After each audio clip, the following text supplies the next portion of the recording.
August 7th, 1944. 5:12 a.m. Dawn hadn't broken yet. The slopes around Mortagne in northern France remained shrouded in fog and a pervasive sense of foreboding. Down in the valley, 3 U.S. outfits, 2 infantry platoons and a light artillery group, found themselves ensnared like prey in a snare. They had retreated to what seemed like a secure defensive area, but it turned into a fatal ambush. Nazi panzer forces were advancing from both flanks. Bursts of machine gun fire pierced the haze, while the radio sputtered with a last command from base. Maintain your ground. Avoid contact.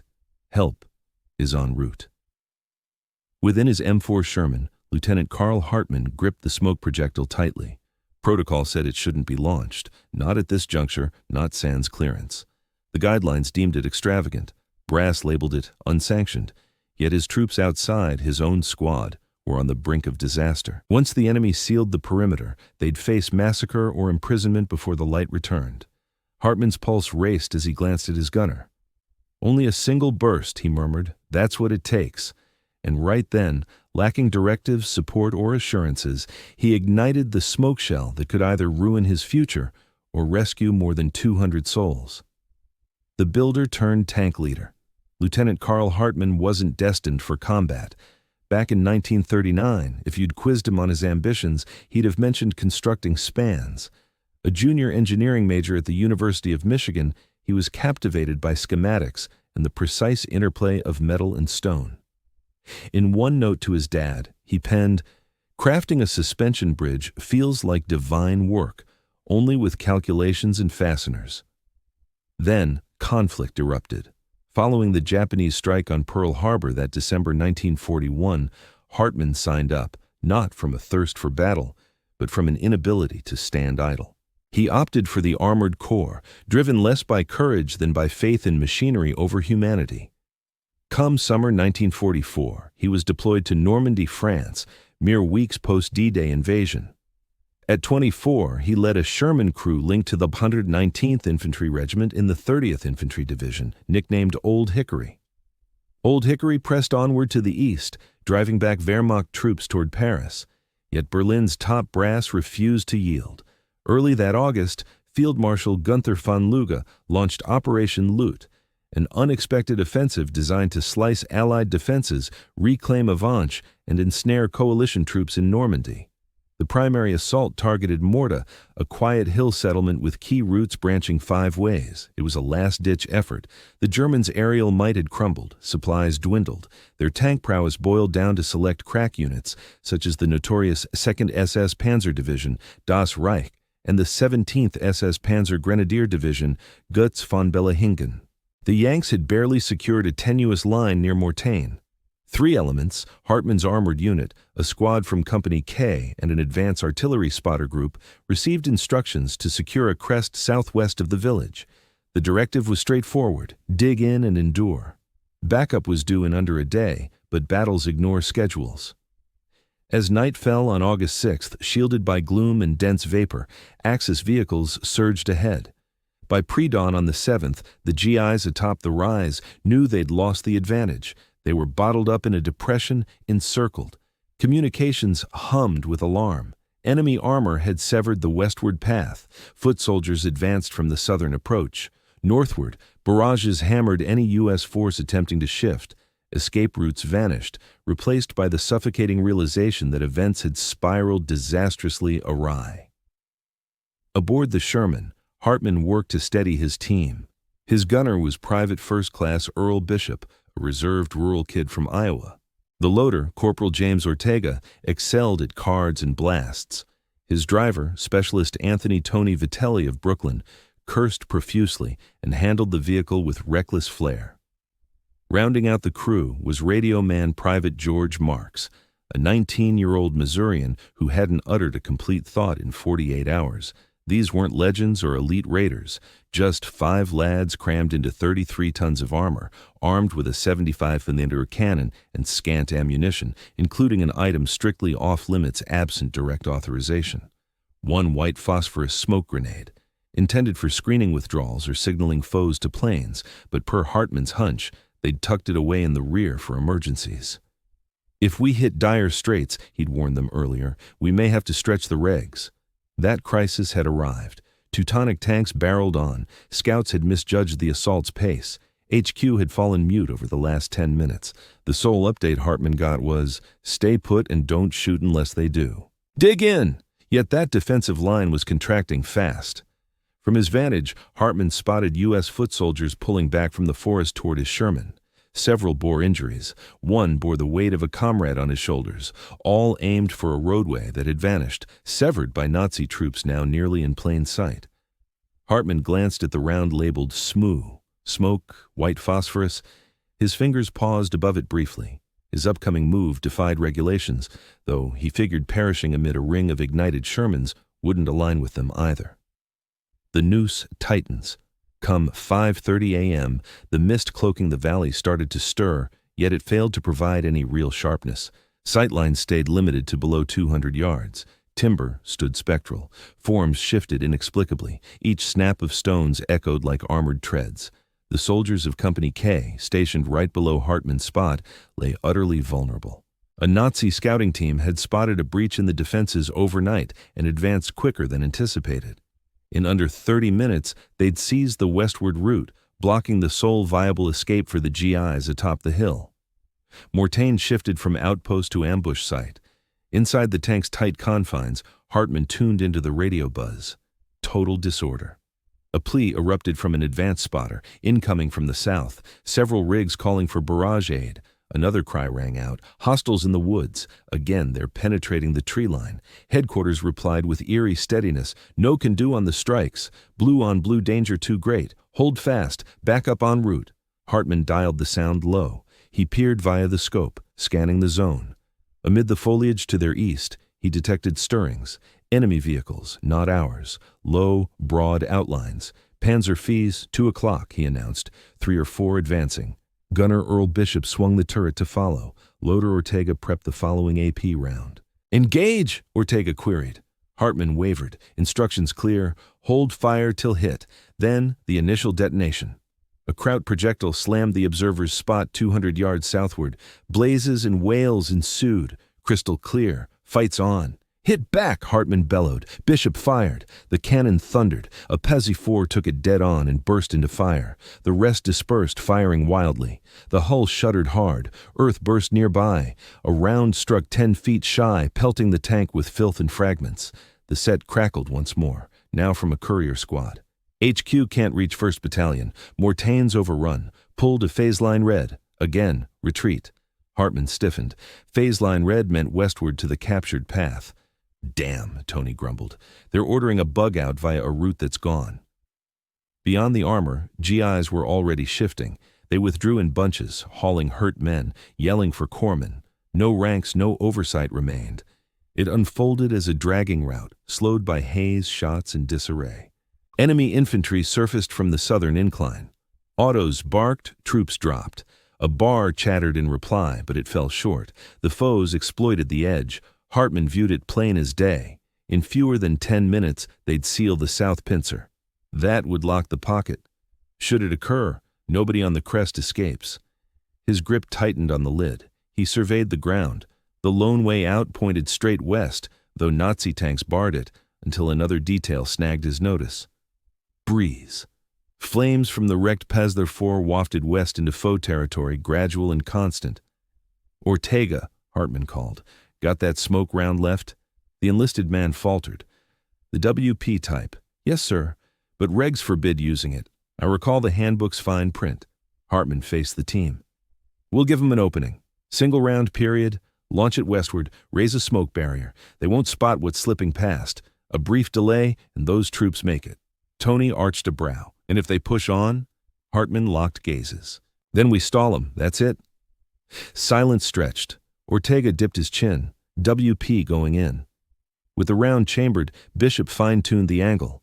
Hartman cracked the top and observed the fray. Limping casualties, mates lugging sets or ammo boxes, and doom rolling on metal. He murmured, mostly for himself. Time to stir things up.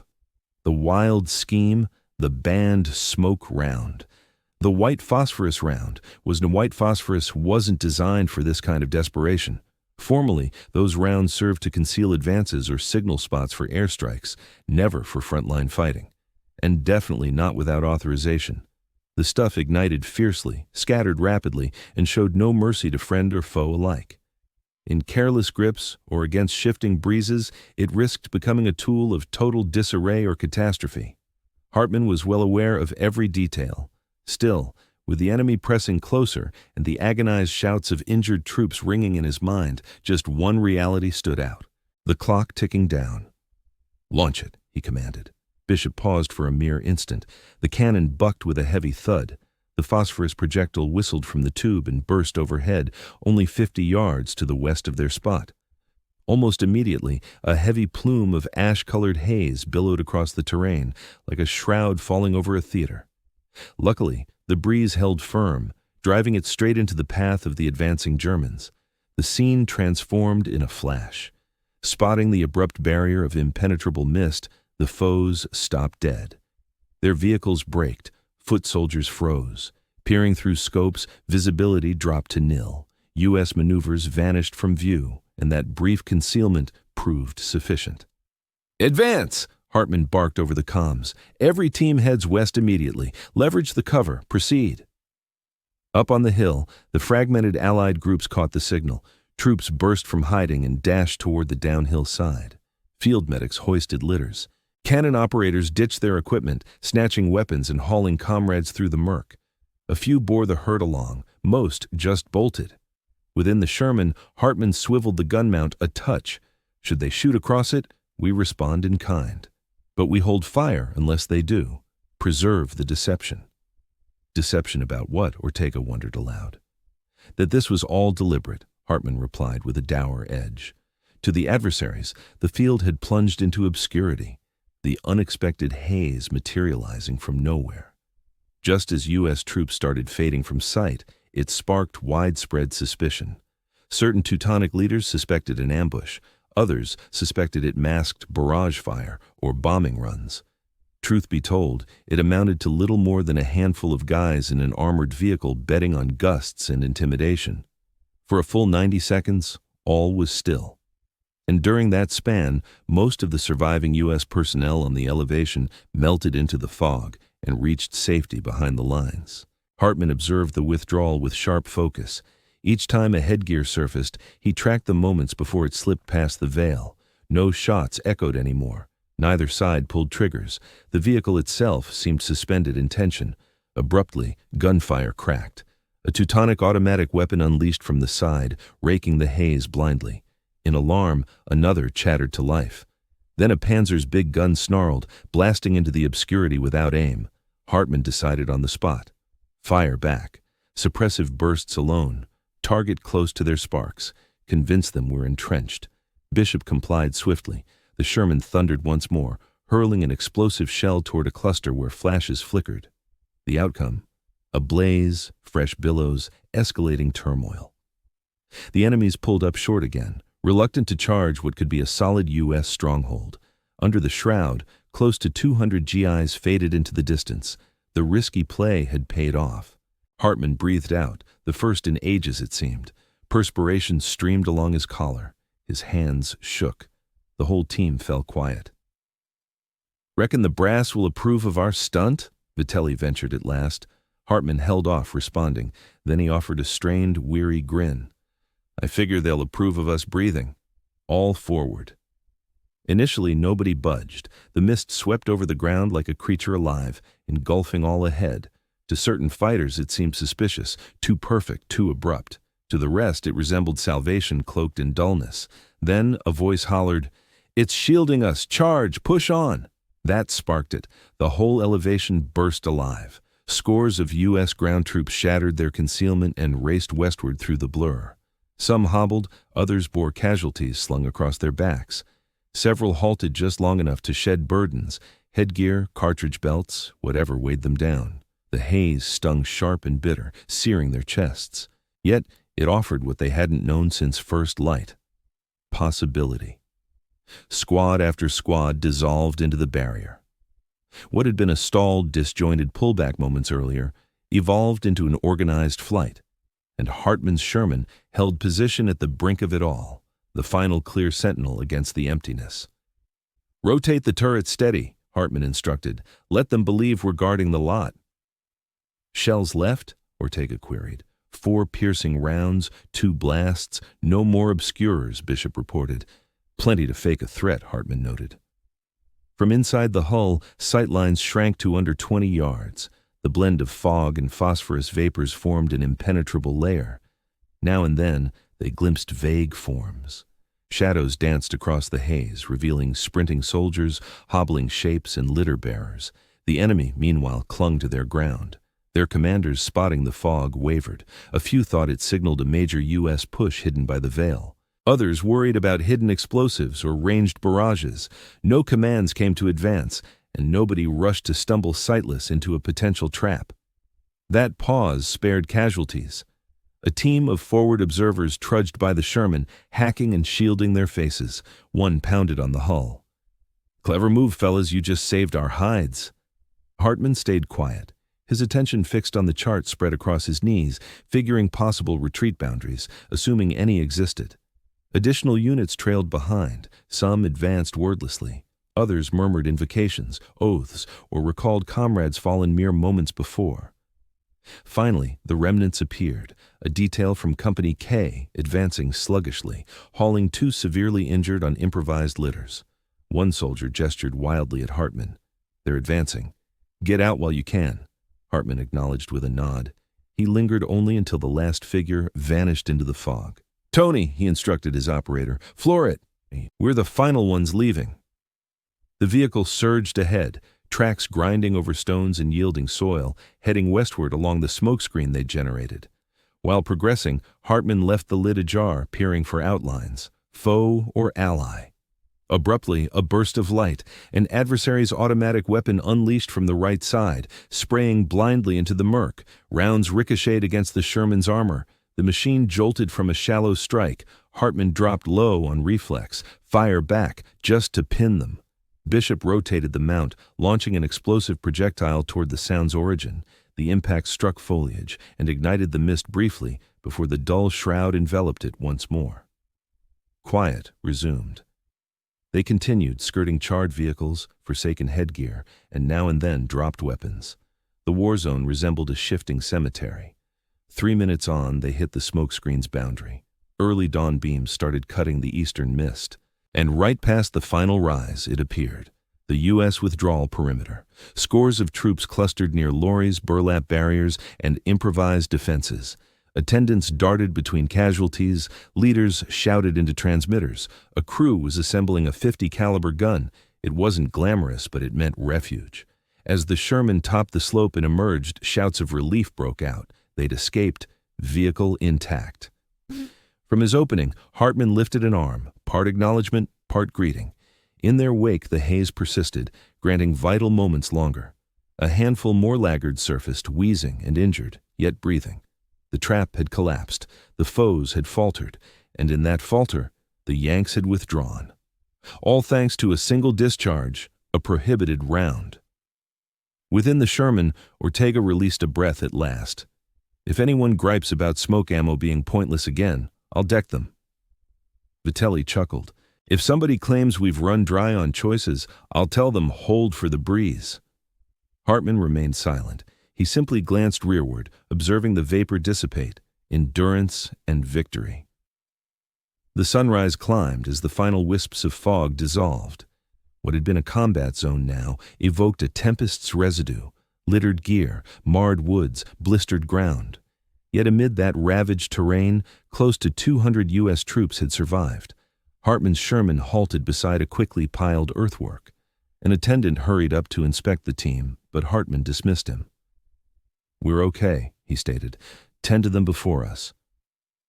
Nearby, escapees collapsed onto the dirt, clearing throats, sipping from canteens.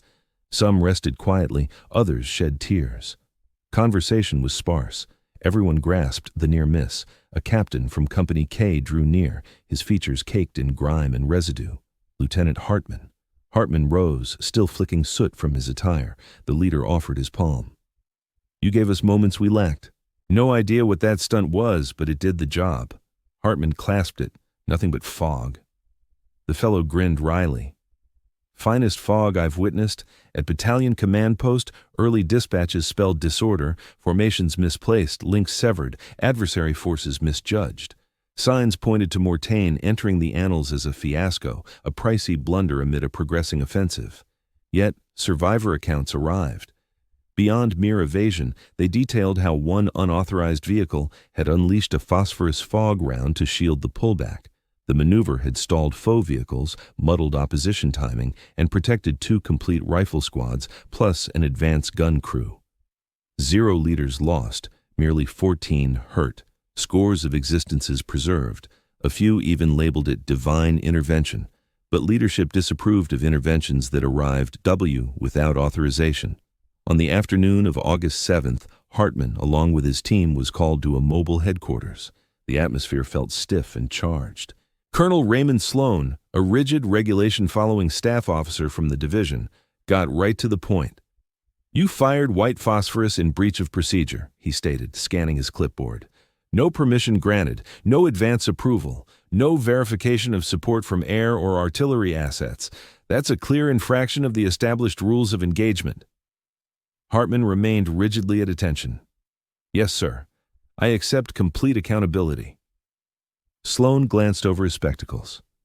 "Do you realize the potential disaster if the breeze had turned?" "Yes, sir," Hartman answered. "We'd have perished regardless." A hush fell inside the tent.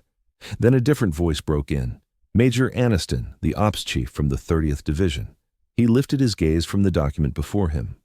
"Sir," he murmured, "they protected 192 troops, among them all 3 spotters up front. Absent that screen, we'd be collecting remains right now." Colonel Sloan returned his attention to the papers. His expression stayed neutral, without any pushback. "You'll face an official inquiry," he told Hartman, "but off the record, solid work." And that concluded the matter. Nothing flashy like a decoration or public honor, just quiet validation that a bold move had paid off. In the ensuing days, the fight around Mortain pressed on. The Germans couldn't reclaim the ranchlands, their push ground to a halt.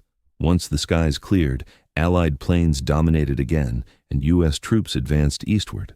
That veil of smoke on the ridge faded into a minor detail amid the broader offensive. Yet for the soldiers, it shielded. It meant survival itself. A week afterward, a chaplain conducted a modest, spontaneous rite beside a grove of apple trees just beyond Mortain. No markers, no formal addresses, merely a circle of those who'd made it through. Lieutenant Carl Hartman kept quiet that afternoon. He lingered among his squad, absorbing the moment. When a comrade inquired about the inspiration for the smoke tactic, he merely lifted his shoulders. "Opportunities like that come once in a blue moon," he remarked. "The key is recognizing the instant to act." The official inquiry arrived 5 days on. It took place within a commandeered school building functioning as the division's interim base. Shattered panes from shell impacts still gaped, and the scent of musty blackboard and fuel lingered in the air. Hartman showed up in pressed attire, footwear shined, posture unwavering. He came solo. His unit hadn't been called. This centered on a single individual and a solitary choice. The panel included 3 officials, a supply specialist major, a rules expert, and a battle-hardened captain from a separate outfit. The proceedings stayed methodical. They pressed Hartman to describe precisely the events of August 7th's dawn.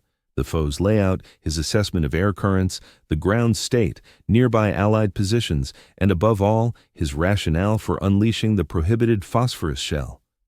Hartman laid it all out plainly, no flourishes or excuses. He wrapped up with, "I figured the haze would hold back the attackers just long enough for our folks to pull out." And it worked. Silence stretched after his account. The rules officer piped up initially. "Lieutenant Hartman, do you grasp that under different conditions, firing white phosphorus sans clearance might warrant punishment?" "Yes, sir," completely cognizant. The supply major chimed in. "And the dangers you expose to downhill forces, possible losses to our own if conditions altered?" "Yes, sir." At last, the seasoned fighter leaned in. His jacket displayed a silver star. He'd seen action at Salerno, Sicily, and Anzio. "I've pored over all the follow-up summaries. You weighed the perils and proceeded anyway. It was a calculated risk. and it succeeded. Hartman stayed mute. The fighter pressed on. That's beyond mere bravery. That's discernment. Addressing the group, he added, I propose no censure. No one dissented. The concluding document noted, Lieutenant Carl Hartman deviated from routine guidelines, yet aligned with urgent combat demands in astute strategic sense. No penalties advised. Quietly, the news circulated swiftly. In under 7 days, leaders from 3 separate outfits sought debriefs from Hartman. They probed his methods, gauging the gusts, estimating the cloud's reach, its duration. What had seemed impulsive now drew analysis. Come early September, a subtle order filtered through tank battalions. Under select scenarios, field leaders could greenlight smoke use if it boosted chances of preserving forces. The guidelines evolved subtly, yet meaningfully. Hartman and his detachment shifted from the Mortagne area, redeployed to aid missions nearer the Reich frontier. They endured clashes in the Hurtgen woods and the Ardennes offensive later. They made it through unscathed. That November, Hartman got a slim packet bearing a printed memo. He had been awarded he earned the Bronze Star for outstanding achievement in aiding combat efforts directly. No formal event marked the occasion, no camera captured it. At a supply officer's station, he received the award alongside a document needing his signature. For a while, he stared at the container before stowing it in his gear bag. That evening, Ortega inquired, Planning to share the news with your family stateside? Hartman gave a non-committal lift of his shoulders. They might wonder why it took so long. Vitelli added his thoughts. Do you figure they'll include your fog maneuver in the official guides? A slight smile crossed Hartman's face. Possibly, though I wish nobody faces the need to employ it anymore. This wasn't the heroic acclaim featured in newsprint. Parades were absent. Yet for the soldiers who navigated that haze barrier and survived, Hartman's reputation evolved beyond mere title. It signified reliability. In combat, reliability proved scarcer than decorations, tactics, insights, and enduring influence. Scholars in time would label the clash at Mortagne a turning point, not due to its magnitude, but for the insights it uncovered. On maps, the German reprisal amid Operation Ludic appeared daring. It mobilized over 100 tracked units, encompassing crack SS tank units. Their aim held tactical weight. Push westward to Avanches, fracturing the Allied line into halves. Success there might have jeopardized the whole drive following D-Day. Yet, they were repelled. Although aerial strikes and joint Allied efforts were crucial in halting the German surge, minor unforeseen episodes counted as well. Episodes such as the one atop the hill beyond Mortagne on August 7, 1944. Defense experts examining the conflict afterward highlighted the mental toll of Hartman's haze release. The German foot soldier leader directing the assault on the hill jotted in his on-site record. Sightlines vanished, foe locations unknown, suspected trap concealed by chemical veil, directed a brief pause in the push. That brief pause extended nearly 12 minutes. During those moments, the U.S. forces withdrew safely. 12 minutes altered the outcome. From a tactical perspective, the episode underscored an ancient principle of battle. Knowledge and viewpoint weigh as heavily as armament. The Germans, despite superior gear and veteran status, faltered due to uncertainty in the mist. In warfare, such pauses act as unseen destroyers. Here, though, it preserved existence. Hartman's move quietly influenced policy adjustments. Tank instruction centers started emphasizing adaptable smoke application. Rather than seeing smoke shells solely as a desperate final option, instructors urged troops to regard them as strategic tools, enhancers of strength when paired with precise moments, landscape, and conditions. The adjustment was understated, lacking fanfare, yet persistent. Beyond Army circles, the tale stayed obscure. No banner stories or film clips spotlighted Hartman or his team. Still, for those who endured it, the instant stayed vivid. Private First Class Harold Jensen, among the injured foot soldiers saved that day, penned a note to his spouse afterward.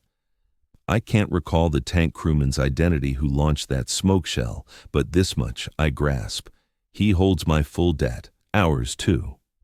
That note ended up preserved in the National World War II Museum in New Orleans. A different trooper, Corporal Elias Ford, later authored a brief post-war account. Within it, he devoted a section called The Smoke Barrier, recounting the ordeal. We moved like condemned souls. Suddenly the landscape faded to ash tones, and amid that pallor, we discovered the path back to safety. For Hartman, the aftermath unfolded even more subdued. Post-war, he turned down a chance to remain in service. He resumed studies at the University of Michigan, completed his engineering studies, and secured employment crafting auto-protective mechanisms for a Detroit car maker. In a twist, the individual who once skirted protocol to shield troops via haze went on to devise framework advances that protected countless from vehicle wrecks. He seldom discussed the conflict. If his kids probed its nature, he'd reply plainly, noisy, swift, and packed with decisions you can't revisit. Yet a faded folder labeled A.R. Mortain Hill Clash lingered at the rear of his wardrobe for decades. It contained a chart, a team snapshot, and one gleaming shell remnant. Much later, well after the attire was stored and awards overlooked in cabinets, Carl Hartman composed a note to his younger sibling. He was 62 then, fresh from retirement, pondering an existence that seemed unremarkable and routine to observers. But amid that correspondence, nestled among recollections of youthful vacations and chatter on motors, lay a segment kept private from others. August 7, 1944. The haze scent lingers in my mind, not the fiery sort, the variety that conceals, that envelops like an extra opportunity. Protocol forbade its use. Our duty was to maintain position, obey commands, perish nobly if required. But witnessing those figures in the open, something stirred. Frightened and wounded, yet determined to support one another, I simply refused to allow them to perish just to follow regulations. On that day, the chaos of combat imparted a vital insight that no training guide could ever convey. At times, the sole correct decision is the kind they never prepared you for. The note was discovered long after he had died. It wasn't intended for public release, yet his relatives decided to contribute it to the U.S. Army Heritage and Education Center in Careel, Pennsylvania. And it now appears in an exhibit called Split-Second Decisions, Tactical Genius in the Field. Carl Hartman has no monuments erected in his honor, no films chronicling his life, no popular books recounting his experiences. Yet, in some unobtrusive repository rests the account of an individual who altered the outcome of a conflict through one unapproved moment of discernment. And perhaps that's the true takeaway. That history often overlooks what you were commanded to perform, but honors what you elected to undertake, especially when others held back.